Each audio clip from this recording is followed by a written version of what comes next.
Hai adik-adik semua, senang bertemu kembali dengan saya Mr. Beans. Hari ini kita kembali akan belajar tentang gerak melingkar beraturan atau GMB. Bagian yang pertama, khususnya bagi kamu yang saat ini sedang berada di kelas 10 SMA. Di bagian pertama ini, Mr. Beans akan menjelaskan secara khusus tentang gerak melingkar. Dan jangan lupa di akhir pembelajaran ini kita akan membahas soal-soal tentu yang membutuhkan analisa dan juga logika. Baik adik-adik, kita mulai bagian yang pertama yaitu tentang pengertian dari gerak melingkar beraturan. Tentu yang dimaksud dengan gerak melingkar beraturan atau GMB ini adalah suatu gerak. Nah, apa cirinya ya? Ciri yang pertama bahwa GMB itu lintasannya berupa lingkaran. Yang kedua, kecepatan sudut atau kecepatan angulernya dia tetap atau konstan. Nah, tentu kalau kecepatan sudut dia konstan, berarti dalam hal ini nanti percepatan sudut ini sama dengan 0. Nah, percepatan sudut itu simbolnya alfa, berarti alfanya juga dia 0. Kenapa? Karena kecepatannya dia konstan atau tetap. Kemudian kelajuan benda tetap, ya, kelajuan benda tetap. Ingat, kelajuan itu adalah jarak dibagi waktu. Sementara kecepatannya berubah-ubah, ya, tentu kecepatan linier ya. Dalam hal ini kecepatan liniernya dia berubah-ubah. Nah, apa yang berubah? Yang berubah itu adalah arah vektornya.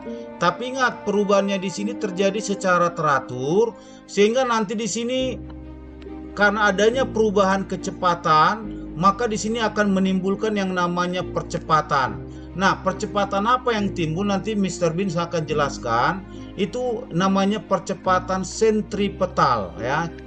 Percepatan sentripetal. Nah, inilah ciri daripada gerak melingkar beraturan.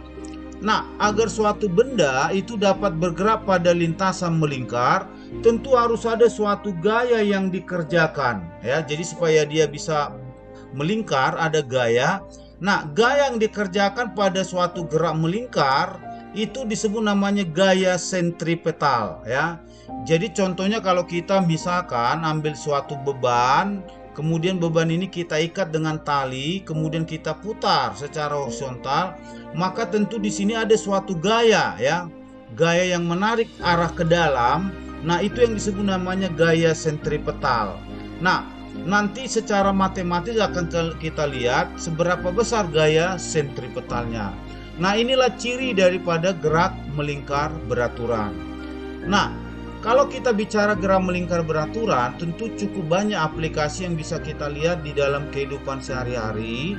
Tentu kalau adik-adik terutama pergi jalan-jalan ke Dufan atau ke Ancol, ada yang sebut namanya roller coaster ya, halilintar.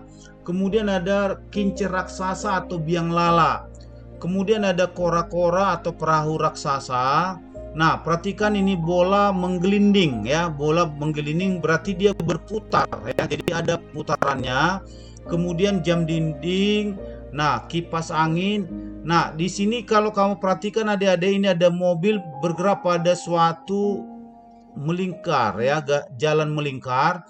Tentu dalam hal ini geraknya itu adalah gerak horizontal. Bandingkan dengan yang ini dia bergerak secara vertikal. Begitu juga ketika motor ini melintasan bidang melingkar, tentu dia bergerak secara horizontal. Makanya nanti gerak melingkar itu ada dua, horizontal dan vertikal. Oke, inilah beberapa contoh aplikasi dalam kehidupan sehari-hari. Sekarang kita lihat besaran-besaran yang sering kita dapatkan pada gerak melingkar. Nah, perhatikan gambar di sini. Kalau misalkan ada suatu partikel ya, ada suatu partikel kita putar. Ini kita putar berarti melawan jarum jam. Maka dalam hal ini ketika suatu benda itu berputar satu kali putaran, maka ada waktunya. Waktu itulah yang disebut namanya periode. Jadi periode itu adalah waktu yang diperlukan atau dibutuhkan untuk menempuh satu putaran penuh ya. Hubungannya nanti dengan waktu, bahwa periode itu adalah waktu dibagi N. N itu apa? N itu adalah jumlah atau banyaknya putaran. Nah, Kemudian ada lagi yang disebut namanya frekuensi. Nah, tentu frekuensi ini menyatakan jumlah atau banyaknya. Nah, seberapa banyak putaran yang terjadi dalam setiap detiknya, itulah yang disebut namanya frekuensi. Jadi frekuensi itu adalah N per T. N itu banyak putaran, T-nya waktu. Makanya di sini kalau kita perhatikan, berarti frekuensi itu adalah putaran per waktu, itu satuannya second atau detik. Nah, putaran per detik itulah yang sama dengan hertz, ya. Hertz ini nama orang, ahli fisika. Nah, ini kita singkat dengan Hz. Jadi, yang dimaksud dengan 1 hertz itu setara dengan 1 putaran per second. Oke, bisa dipahami adik-adik ya. Nah, hubungan antara periode dengan frekuensi, hubungannya nanti bahwa frekuensi itu adalah seperperiode atau periode itu adalah seperfrekuensi. Jadi dalam hal ini bahwa 1 hertz ya, 1 hertz ini sama aja dengan 1 second pangkat min 1, atau 1 hertz itu adalah seper second ya, seper second. Nah, itu dia hubungan antara periode dengan frekuensi. Kemudian yang kedua, kita lihat di sini ya, jarak dan perpindahan sudut. Sudut itu theta ya. Jadi kalau kamu perhatikan di sini, partikel itu pindah dari B ke A ya. Dari B ke A, tentu ada sudut yang ditempuhnya. Ada sudut yang ditempuh dan juga ada jarak yang ditempuh, X. X itu boleh aja sama dengan S. Jadi jarak atau perpindahan partikel yang bergerak secara melingkar, itulah yang disebut namanya jarak atau perpindahan sudut. Sehingga dari sini kita dapatkan hubungannya bahwa theta sudut itu adalah X per R. Ingat, sudut di sini theta itu menyatakan sudut pusatnya. X-nya itu adalah panjang lintasan melingkarnya ya. Nanti kita hubungkan nanti dengan kecepatan linier. Jadi dalam hal ini theta itu menyatakan jarak atau perpindahan, tentu satuannya radian. Selain dalam radian, bisa juga dia dalam satuan putaran ya, putaran. Bisa juga dia dalam satuan derajat. Oke. Kemudian X itu jarak atau perpindahan liniernya, berarti panjang lintasan, dan R-nya adalah jari-jari. Nah, inilah hubungan antara sudut dengan panjang lintasannya ya. Jadi dia sebanding. Oke, bisa dipahami adik-adik ya. Kemudian yang berikutnya, yang ketiga, ada yang disebut namanya kelajuan atau kecepatan linier. Tentu yang dimaksud dengan kelajuan linier ini kita bisa definisikan sebagai jarak dibagi dengan waktu. Nah, tentu ketika suatu benda bergerak melingkar, jarak yang ditempuh itu berarti keliling lingkaran. Ingat bahwa satu keliling lingkaran itu berarti sama dengan 2pi ya, dikali dengan R. Itu persamaan dari keliling lingkaran, 2pi R. Nah, persatuan waktu, waktunya itu tentu waktu satu putaran namanya periode. Sehingga dari sini kita dapatkanlah kecepatan atau kelajuan linier itu adalah 2pi R per T. Atau hubungannya tadi bahwa seperperiode ya, seperperiode itu adalah frekuensi. Maka kita dapatkan menjadi 2pi Fr. Nah, tentu satuan daripada kecepatan linier tentu di sini adalah satuan internasionalnya meter per second. Oke, bisa dipahami adik-adik ya. Nah, ingat tadi bahwa satuan jarak atau perpindahan sudut itu bisa radian, bisa putaran, bisa derajat. Di mana satu putaran itu adalah 360 derajat atau 2pi radian ya. Nah, kemudian kita coba hubungkan lagi dengan kecepatan sudut. Jadi bagian yang keempat, kecepatan sudut atau kecepatan angular. Nah, yang dimaksud dengan kecepatan sudut itu berarti pergeseran sudut pusat. Jadi dalam hal ini omega, kecepatan sudut itu adalah pergeseran sudut pusat per satuan waktu. Nah, sudut pusat itu tadi itu adalah theta, berarti theta dibagi dengan T. Inilah kecepatan sudut. Nah, dalam hal ini tadi bahwa theta itu untuk satuan internasional itu adalah 2pi radian. Maka kita dapatkanlah persamaannya itu bahwa omega 2pi per T atau 2πf. Jadi omega sebanding dengan frekuensi berbanding terbalik dengan periode. Nah, itu dia hubungannya. Nah, dari sini kalau kita lihat bagaimana hubungan kelajuan linier dengan kecepatan sudut, maka kita dapatkan hubungannya bahwa V itu adalah omega R atau omega itu adalah V per R. Jadi dalam hal ini kelajuan atau kecepatan linier itu sebanding dengan kecepatan sudut. Nah, ini dia hubungannya ya. Jadi masing-masing besaran yang kita maksud tadi, nah di sini adik-adik harus pahami ya, apa itu V, apa itu omega, apa itu R, apa itu T besar, apa itu frekuensi. Dan ingat satuan masing-masing, tentu dalam hal ini satuan yang dimaksud harus dalam satuan internasional ya. Jadi contohnya omega itu satuannya harus radian per second, itu kalau dalam satuan internasional. Nah, kemudian yang berikut kita lihat bagian yang kelima ya. Ada yang disebut namanya gaya sentripetal.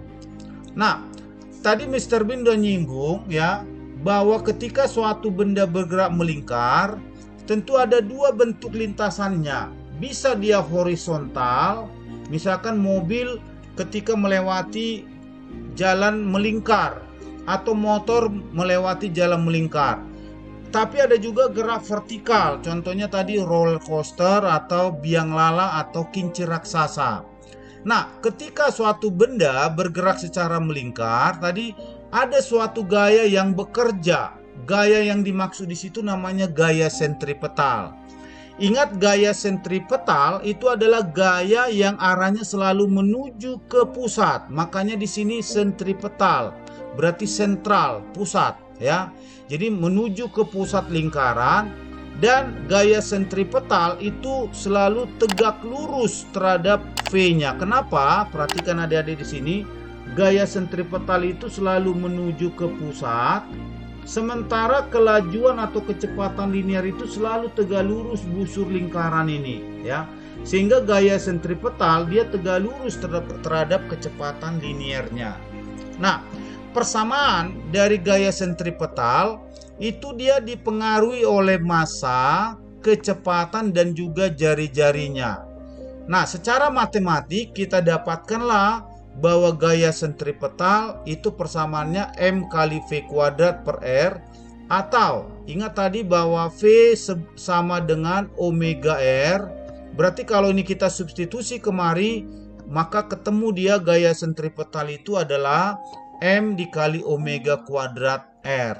Jadi gaya sentripetal itu sebanding dengan kuadrat kecepatan liniernya ya. Begitu juga gaya sentripetal sebanding dengan kecepatan sudut ya, bersebanding dengan kuadrat kecepatan sudutnya. Nah, itu yang dimaksud dengan gaya sentripetal. Kemudian kita lihat yang berikut, percepatan sentripetal. Jadi sama halnya dengan gaya sentripetal yang menuju selalu ke pusat, maka percepatan sentripetal juga selalu menuju ke pusat lingkaran. Nah, sehingga gaya sentripetal searah dengan percepatan sentripetal, tetapi tegak lurus terhadap kelajuan linier atau kecepatan liniernya. Nah, kemudian yang berikut, sama halnya dengan gaya sentripetal yang selalu menuju ke pusat lingkaran, maka percepatan sentripetal juga selalu menuju ke pusat lingkaran. Jadi percepatan yang arahnya selalu menuju ke pusat lingkaran itu yang disebut namanya percepatan sentripetal. Oke? Dan gaya atau percepatan sentripetal itu selalu tegak lurus terhadap kelajuan atau kecepatan linier. Nah, tentu kalau kita coba hubungkan ke hukum kedua Newton bahwa F itu adalah M kali A. Nah, F itu tadi adalah M kali V kuadrat per R. Nah, berarti masanya kita coret dia, maka dapatlah percepatan sentripetal V kuadrat per R atau omega kuadrat R. Nah, itulah persamaan daripada percepatan sentripetal, dan masing-masing besaran yang dimaksud adik-adik juga harus memahaminya dan harus memahami satuan masing-masing besaran yang kita maksud, ya. Nah, itu dia tentang percepatan sentripetal. Nah, supaya kamu lebih memahami tentang konsep daripada gerak melingkar, kita coba lihat contoh soal yang berikut. Kita lihat contoh soal yang pertama.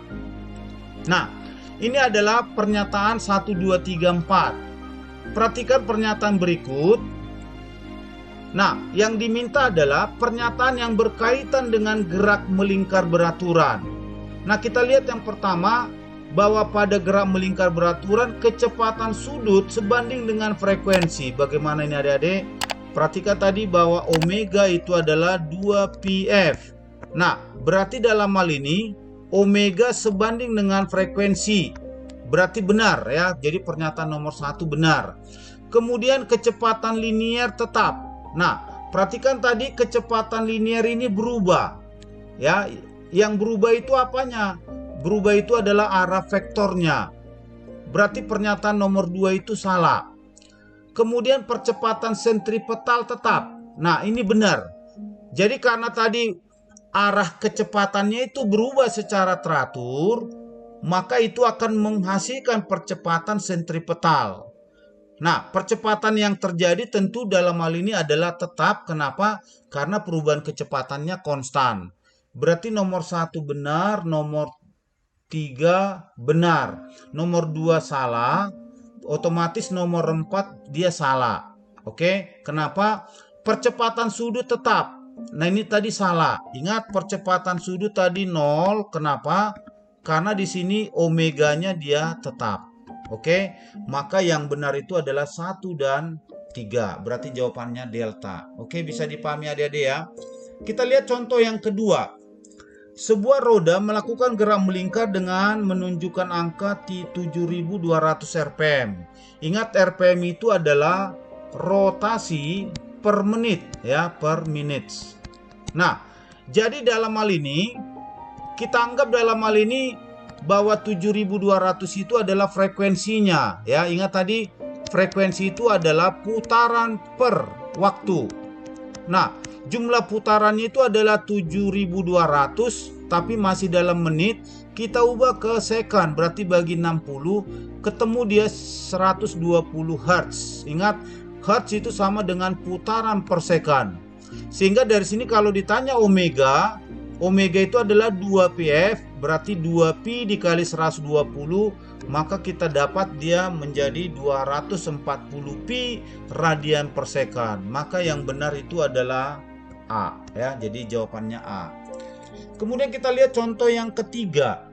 Benda dengan massa 100 gram bergerak melingkar dengan jari-jari 0,5 meter, kecepatan sudutnya 2 radian per second. Yang diminta adalah percepatan sentripetal. Ingat tadi adik-adik bahwa dalam hal ini percepatan sentripetal itu adalah V kuadrat per R. Nah, kita coba cari dulu V-nya, kelajuan liniernya, berarti omega dikali R. Berarti 2 radian per second dikali setengah ya, jari-jarinya setengah, ketemu dia 1 meter per second. Sehingga kalau kita coba substitusi V kuadrat per R dengan R-nya 0,5, maka kita dapatkanlah percepatan sentripetal itu sama dengan 2 meter per second kuadrat ya. Berarti jawabannya itu adalah B. Oke, masih gampang adik-adik ya. Kemudian kita lihat contoh yang keempat. Benda dengan massa 200 gram diikat dengan tali kemudian diputar secara horizontal ya. Perhatikan gambar di sini di mana panjang talinya itu adalah 60 cm ya. Jadi L itu sama dengan 60 cm. Ingat dalam hal ini bahwa ketika benda itu kita putar pada bidang horizontal ya, bahwa jari-jari lintasan itu sama dengan panjang tali yaitu 60 cm. Ini harus kita rubah ke meter, berarti jadi 0,6 meter. Nah, yang diminta adalah berapa gaya sentripetal yang bekerja. tentu dalam hal ini besarannya diketahui di sini, masanya harus kita rubah ke kilogram. Jadi 200 gram bagi 1000 berarti 0,2. Baru jari-jari 0,6 meter kita bagi 100. Sehingga kalau kita coba cari berapa gaya sentripetal, kita coba hitung dulu V-nya. V itu tadi adalah omega R, berarti 5 dikali 0,6 menjadi 3 meter per second. Nah, sehingga kalau kita substitusi ke persamaan bahwa gaya sentripetal itu adalah M kali V kuadrat per R, maka kita dapatkanlah ya gaya sentripetal itu 3 Newton. Maka jawabannya adalah C. Oke adik-adik, bisa dipahami ya. Nah, kita lihat contoh yang kelima. Sebuah roda berputar dengan frekuensi 4 Hz. Nah, maka pernyataan yang benar. Jadi ada 3 di sini pernyataan yang ditanya. Kita lihat yang pertama, kecepatan sudut roda 8 pi radian per second. Ingat tadi kecepatan sudut itu adalah omega. Ingat omega itu adalah 2 pf. Berarti 2 pi dikali frekuensinya 4 berarti 8 pi radian per second. Berarti nomor 1 itu benar. Kemudian yang kedua, di titik berjarak 6 meter dari pusat roda, kelajuan linearnya 16 pi. Ingat tadi hubungannya bahwa V itu adalah omega kali R, omeganya 8 pi, R-nya di situ diberitahu 2 meter, berarti ini menjadi 16 pi meter per second. Ya, berarti pernyataan nomor 2 itu adalah benar ya. Jadi nomor 2 juga benar. Nah, baru yang berikut yang diminta adalah di titik berjarak 0,5 dari pusat, percepatan sentripetal. Nah, karena sudah diberitahu V-nya 16 pi, kita tinggal substitusi ya. Maka kita dapatkanlah bahwa V-nya ya, cari dulu V-nya. V-nya tadi adalah 4 pi. Ya. 4 pi. Maka kita dapatkan di sini, ingat bahwa V itu adalah omega R, omeganya tadi di situ 8 pi, R-nya dia minta 0,5 berarti setengah meter, ini menjadi 4 pi meter per second. Nah, sehingga kalau kita substitusi ke persamaannya bahwa A sentripetal itu adalah V kuadrat per R, maka kita dapatkanlah menjadi 16 pi kuadrat meter per second kuadrat. Nah, nomor 3 ini salah adik-adik. Kenapa? Karena di sini tidak ada kuadratnya. Dia di sini hanya 32 pi, maka pernyataan yang benar itu adalah yang A. Oke adik-adik, demikian yang bisa Mr. Bin sampaikan. Kalau kamu kurang paham atau kurang mengerti, kamu bisa tanyakan di kolom komentar ya. Demikian yang bisa Mr. Bin sampaikan. Kita ketemu di video yang berikutnya di bagian kedua dari gerak melingkar beraturan. Terima kasih. Thank you. Tetap semangat.